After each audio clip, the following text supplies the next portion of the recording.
Hey, first grade readers, I wanted to talk about our second and final lesson in our Readers Meet Characters Along the Way unit. So we're going to get ready for a little celebration with our families today. And the way that we're going to do that is we're going to focus on bringing the character to life. So making our book come alive and making our listeners feel like they're really there with us. So I'm going to show you how to do that today with just a little part of our Mr. Putter and Tabby Paint the Porch, but you're going to practice it with your whole book, okay? So one of the things that readers do is they look for clues to help them know how to read. So the first clue that they look for is punctuation. How should their voice sound? Are they just telling it? Are they excited? Are they asking a question? Okay, and they look for punctuation in the middle. Are they supposed to pause? Are they supposed to show an ellipse like something's about to happen?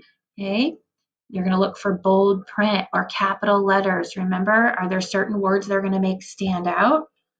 Then they're going to look for dialogue.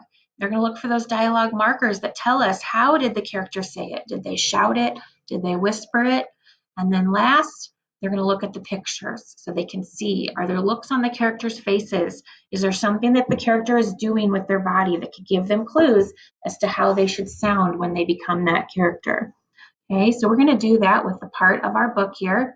Okay, this is chapter 3. It says, the very next day, Mr. Putter's porch was very pink. The walls were pink, the floor was pink, and even a few of the windows were pink.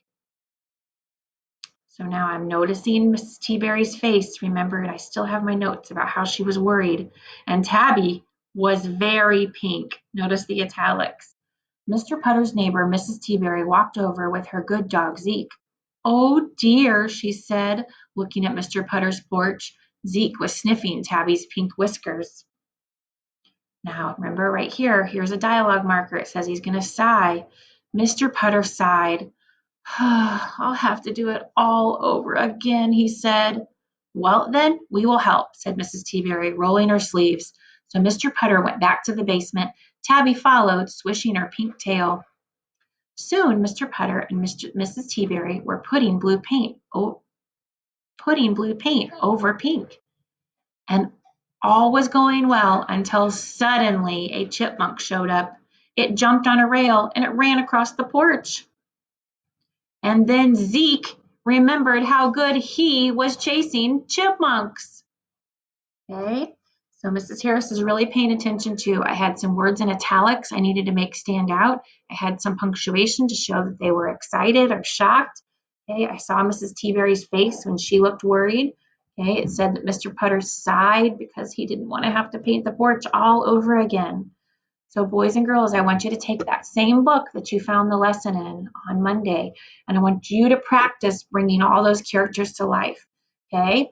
I have this page of clues that help you in our reading lesson if you want to print it off or have it open on your computer or your iPad while you're reading today, okay? So I want you to go off and I want you to practice this book many times. I want you to practice doing your best work, bringing the characters to life because, okay, you have a challenge today. I want you to have a reading celebration with your family. I want you to perform the book by reading it out loud to your whole family. So practice it a bunch of times, and then you're going to read it aloud to your whole family and show them how awesome you are at bringing the characters to life.